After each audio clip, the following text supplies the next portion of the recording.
Hi, welcome to part 2 of the Flesh Prison Synopsis. I'm glad to have you here. I just ranted endlessly. I'm recording these back to back, so this is going to suck for me. But I ranted endlessly about the history of this novel. Now we're going to kind of get into the two characters and the theme and lesson and critique I'm providing here, which is beauty and ugliness. Funny enough, I kind of went into it wanting to really hark on and critique this one thing, and then I realized that if I had done that, I would have came off like a whiny little bitch, so I did not do that.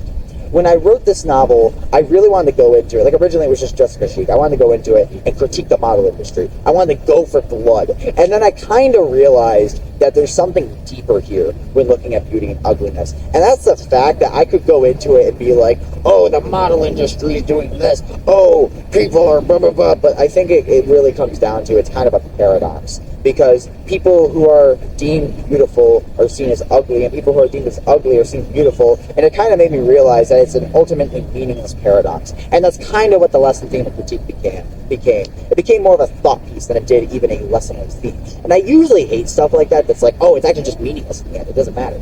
But that's kind of what I ended up coming to, which is really funny because I hate those plots a lot. But I can't change the past. I can only erase it. No, I'm joking. Yeah, so Jessica Chic, let's get into her. She's the body horror side of this novel, of this 400-page behemoth. Jessica Chic was a really interesting character because I kind of built her off the idea that I didn't know what the fuck she looked like.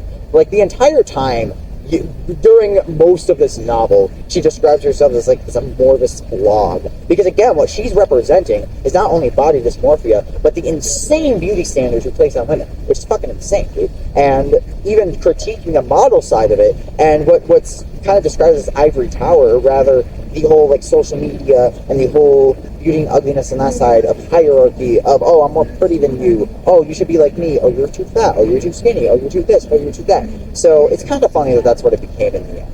Because Flesh Prison started out as wanting to really go for the throat there, and then I kind of realized that this entire critique we have set, our standards for society and attractiveness and beautiness and all of this, is one big fucking, like, schizophrenic lie we sold ourselves. And instead of taking medication, we just believe it.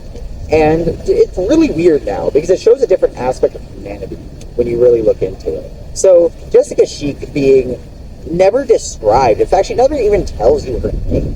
Within the first chapter, she doesn't even directly tell you who she is, which I did purposely do. This whole novel, she really kind of develops more, but she started out as this just depraved human being that, if you actually dug underneath, was left out, was abused, was lonely and isolated. And this isolation grows her into thinking that she's the problem without realizing that that's basically everyone treating her like shit, which usually sounds like cliche, but I feel like I did it in a way that's not cliche. A lot of my themes could be taken as cliche, but I try to take them in a different direction. But I guess that's kind of the point of writing in the end. I mean, there is 1,000 scripts I have been done 1,000 times, but only 10 of them are really respected as new things. So, yeah, that was Jessica Chic's whole thing. And the kind of hypocritical part of it, which was already planned from the beginning, is that she's actually conventionally attractive the entire time, which is even fucking funnier. And if you detach everything else that happened in the novel, if you just look on the basis of the story, is that she is conventionally attractive within my book. But, again, because she's isolated, because she's treated like shit around, like, English is not English. The fact that Jessica Chic herself is not treated like a human being is what kind of makes her think she's some sort of monster, but she is a human being. All she really needed growing up, without getting into her like backstory or anything, because I don't want to tell too much. I want you to read the novel. Go buy the novel. I worked my ass off on this thing. You better buy it. But the entire time, all she really needed to be done, all that really needed to be done is just sat down with her and be like, hey, I care about you. And she probably would have turned out fine, or just not been insulted, or gone through everything that she did throughout this entire novel. If she hadn't gone through her backstory, she would have been fine. Which also brings up another point that I've really been developing with my recent work too, within my writing, is that I write a lot of psychological horror. Too many times in psychological horror do we see like a mentally ill character, and it's like, oh, they're mentally ill, they're scary. When I provide you a character with mental illness, if you say they're bad because of the mental illness, you really need to reread my work. I swear to God, you're dumb. Because the reason why they become evil is not because of mental illness, or they do something fucked up. It's not because of mental illness, but how it's enabled. Which is, again, how we look at Jessica Sheik and what she does at the end of this book, Flesh Prison. It's why she does what she does. The enablement of her psychology ends up in tragedy. Because, again, this is someone who's been isolated, left out, passed out, treated like shit time and time again. And that's why Jessica Sheik becomes what she becomes. Now we flip it over to Signe Loton. Signe Loton kind of serves as a comedic break, but not really, because she has her own issues, but it's not nearly as dark as Jessica Sheik. Signe Loton covers the mentality, philosophy side of this entire book's philosophical critique and attack.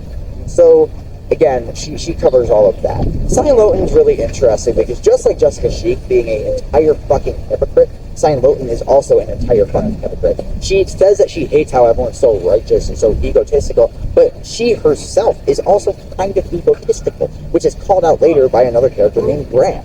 So, as that goes on, you figure he's shit a little bit, but not really. She's a flawed character. Like, not the piece of shit characters we see now in any indie animation or story, where it's like, oh, they're an abuser, but we're going to excuse it because they're flawed. Signe Loton isn't necessarily that. She does genuinely try to be good. Like, there's a scene where she saves someone from a trafficking ring.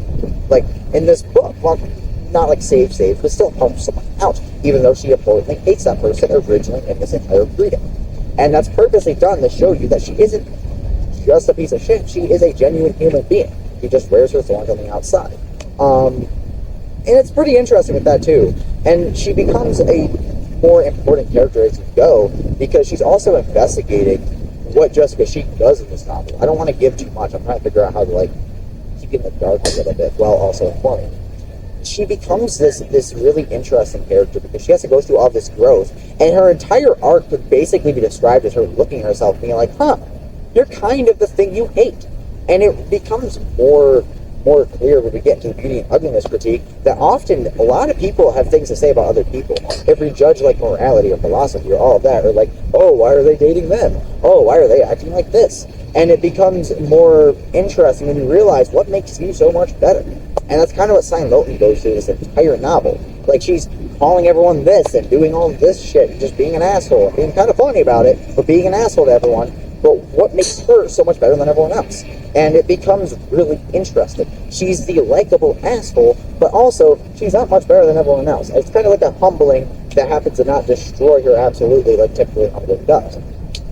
So I think that makes it more interesting on that end when you get into Flesh Prison and Signe Loton, her character. I'm going to briefly talk about the two other characters because they do get little development, but they're not the main focus here. Graham, I'm going to focus on more because she gets more screen time, I guess, than Rebecca. Graham is a gender-fluid character. So as long as we talk about beauty and ugliness, we also talk about different kind of categories of that when we look at LGBTQ issues. Even with Jessica Sheik herself being a black female protagonist of this story. Jessica Sheik covers the Western influence, the critique of how we treat women in the beauty and ugliness standard. Graham kind of brings in the LGBTQIA side, but also comes in to kind of give that growth spurt to Signe Loton. Signe Loton herself is kind of a queer character, but she's kind of weird because I don't consider her a queer character, but she's not exactly not a queer character. She's kind of like this in-between where she just kind of fucking is, and I love her for it. She's one of my favorite characters. Both of these main characters, outside of even Graham, became my favorite characters. Jessica is my favorite fucked up character, and Signe Loton is just my favorite protagonist because she's so fucking versatile. I could probably write 10 books about her and not be fed up with her. They would probably suck by like the third, but I still would love to do that. You know, I love Signe Loton as a character, and I hope I get the right one. But Graham herself is this soft-spoken, gender-fluid, gender-non-conforming character. And she becomes even more interesting as you go because she serves as this reminder that human beings are human beings. Because when Graham and Signe Loton meet, Graham asks to sit next to Signe Loton. Signe Loton is alone in a pub, watching people, wondering why she's always alone. Really interesting. So, with Graham coming in, she serves as this growth spurt of, hey, why are you so alone? For Graham to basically challenge Signe Loton and be like, hey, you're not that great. You are a good person to a degree, but you can't be critiquing everyone else when you would do the same. And it becomes really fascinating on that end. Because I don't. If I think you subtracted Graham from the story and did the same plot, I think Signe Loton would have had a different character arc where she becomes like a complete piece of shit. So yeah, she's a really important character to this degree. And having another queer character with my novels, other than like Michael Hip and the dot letters, is really, really cool. I really like that. I haven't had a chance to do it recently, because like Tim Schultz being a middle-aged man works really well for that novel. I just got my hands stuck. Home First Horse didn't really have a queer character. Like, I don't remember if there was one. I don't think there was. I know the sequel gets one, but that was written a while ago.